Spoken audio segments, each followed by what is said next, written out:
কি করলে ডিপ্রেশন কমবে?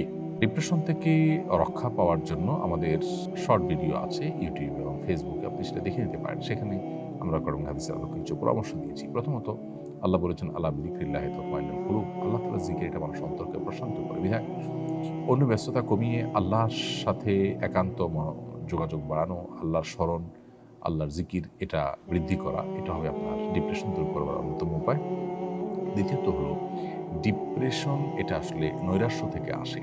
আল্লাহর প্রতি বিশ্বাস যদি কারোর প্রগাঢ় হয়, আল্লাহ রহমান রাহিমিন, আল্লাহ সব কিছু করতে পারেন, এই বিশ্বাস যদি কারোর থাকে, তাহলে তার মধ্যে ডিপ্রেশন কাজ করতে পারে না। বিধায় আমাদের ঈমান, আমাদের আল্লাহর প্রতি বিশ্বাস, আস্থা, এগুলো যদি আমরা বাড়াতে পারি, ইনশাআল্লাহ ডিপ্রেশন কমে যাবে। অর্থাৎ ঈমান এবং তাকওয়ার চর্চা বাড়াতে হবে। তৃতীয়ত ইস্তেগফার, আল্লাহর কাছে নিজের গুনাহ এবং পাপাচারের জন্য যদি ক্ষমা প্রার্থনা করেন, তাহলে সেক্ষেত্রে আল্লাহ তাআলা আপনার ডিপ্রেশন এবং দুশ্চিন্তা দূর করে দিবেন। হাদিসে আসছে, নবী সাল্লাল্লাহু আলাইহি ওয়াসাল্লাম বলেছেন, মান লাযিমাল ইস্তিগফার জাআলাল্লাহু মিন কুল্লি দিকিন মাখরাজা ওয়া মিন কুল্লি হাম্মিন ফারাজা।